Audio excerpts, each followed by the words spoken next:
Well, things are certainly heating up here at the NASREC at the Johannesburg Expo Center, and this is the 55th National ANC Congress that is taking place, and we are coming to you live, courtesy of Salam Media on the various platforms of Salam Media. We're talking to a number of people and political heads, and talking of political heads, in fact, this is obviously an absolute pleasure meeting you in person. We are talking to none other than Malusi Gigaba. Malusi, good evening, good afternoon to you, and welcome. Good afternoon, and Yes. thank you very much for. I see you are representing obviously KwaZulu Natal as well, which is natural as well. Just your take on the conference in terms of how it's gone so far.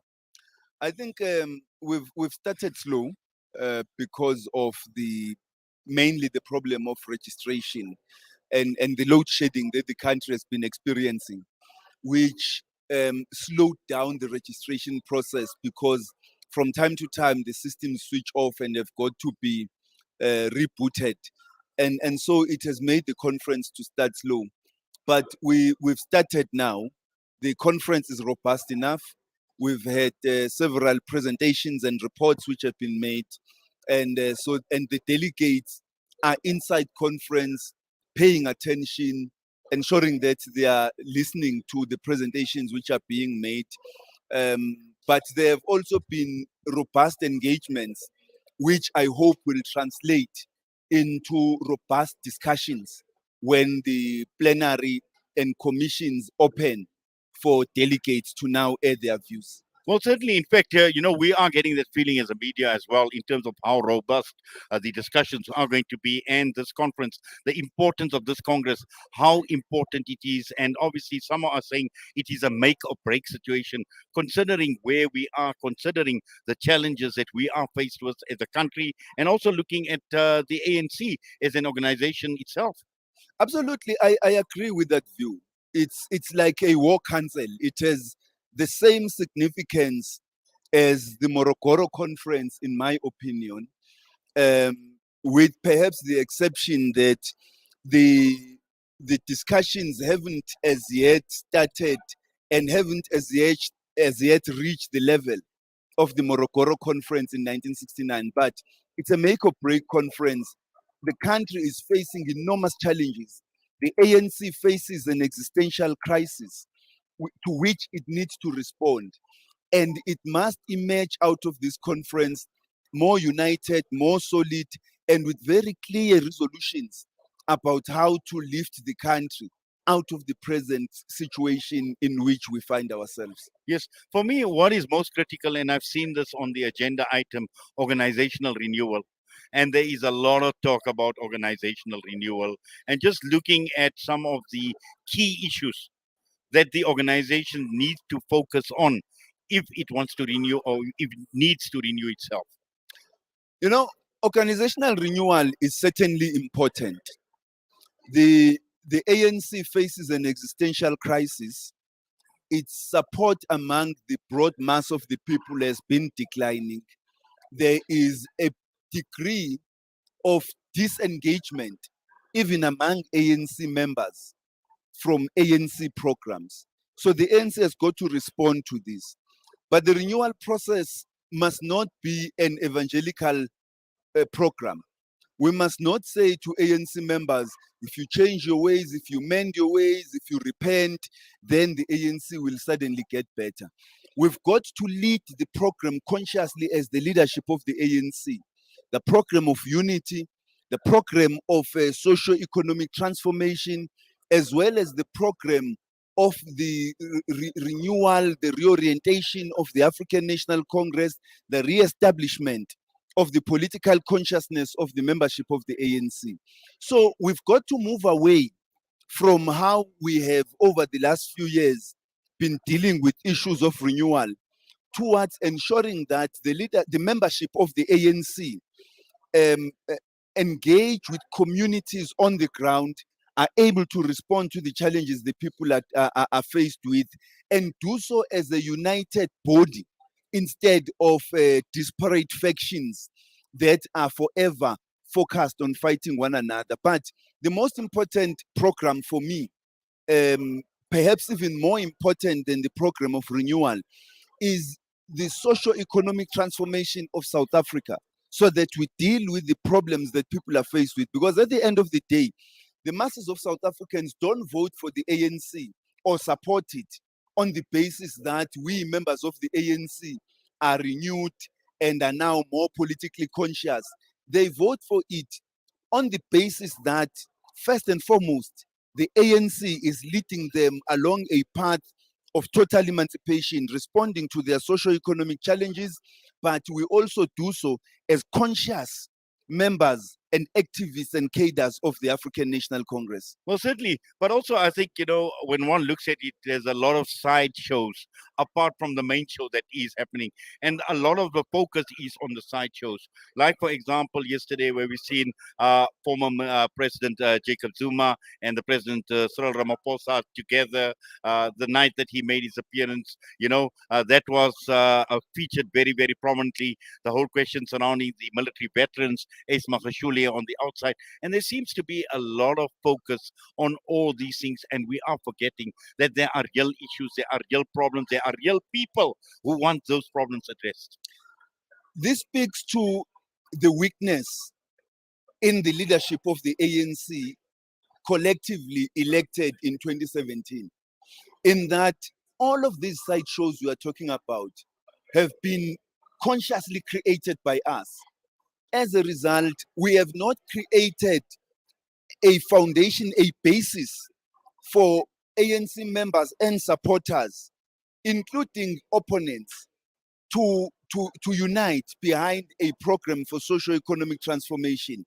We've created side shows and distracted the attention of the movement away from the program of socio-economic transformation for which the ANC was established. And that is why this conference has got to make a clarion call that all of that has got to end in the next coming few years, starting immediately after this conference. If the ANC has got to survive over the next few years and continue to enjoy the overwhelming support of the masses of the people, and continue to be secured in the prestige that it had created for itself over the years from the moment it was established. Yes, about 2 months ago, I had the opportunity to talk to Dr. Zweli Mkhize, and we did a live interview with him.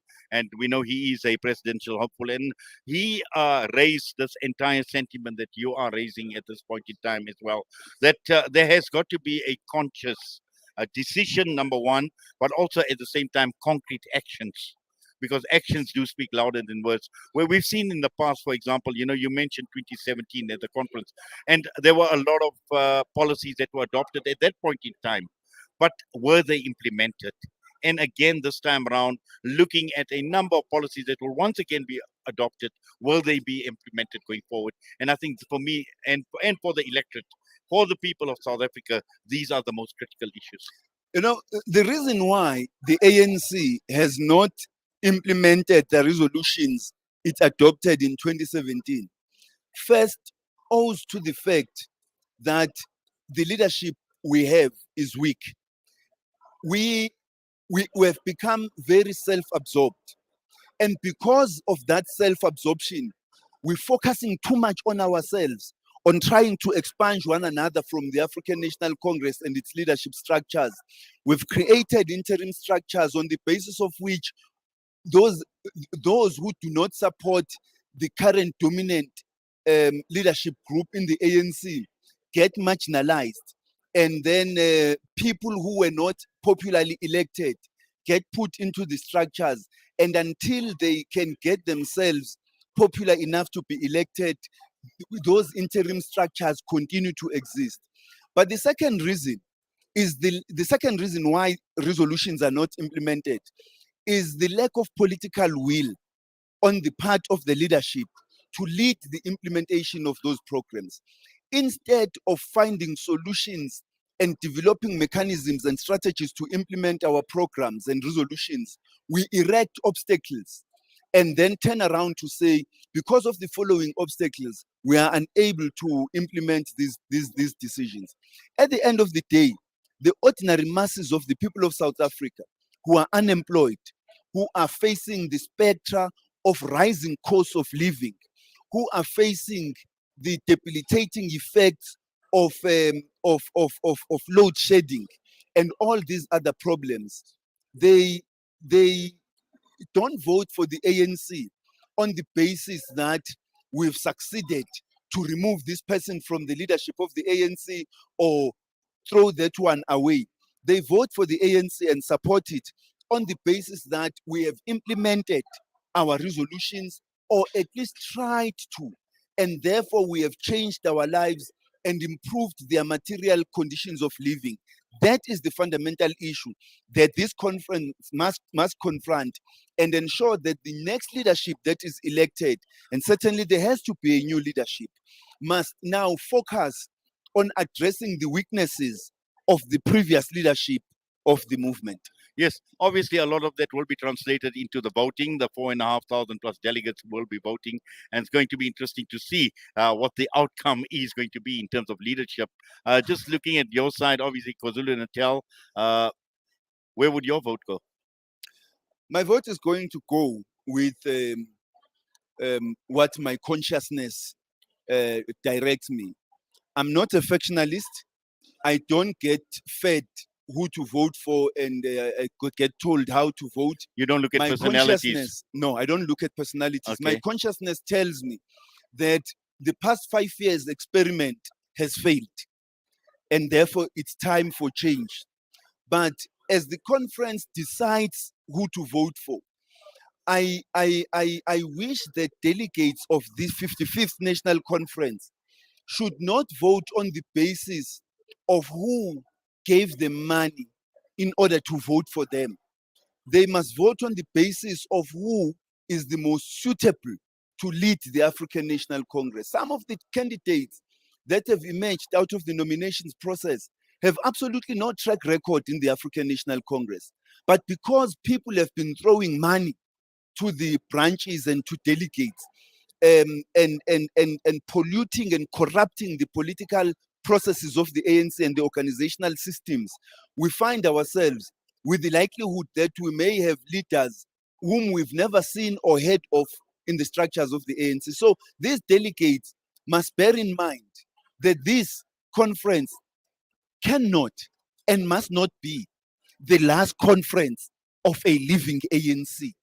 We must look towards the 56th National Conference, confident that the leadership that will take over from now to there will arrive at the 56th National Conference with an ANC that is better than the one they found, that is more united, that has greater political consciousness among its members, and that has done its best to implement the resolutions of this conference. Well, Mr. Malusi Gigaba, I must say thank you very much for that and for taking time out and spending these last few minutes in the company of our listeners, our viewers at Salam Media. An absolute pleasure that you're able to join us. Thank you very much. Thank you so much. Yes. Thank you. Yes, that is Malusi Gigaba with us, and we're going to bring you a lot more analysis, a lot more feedback coming to you live out of Nasrec, the 55th ANC National Conference.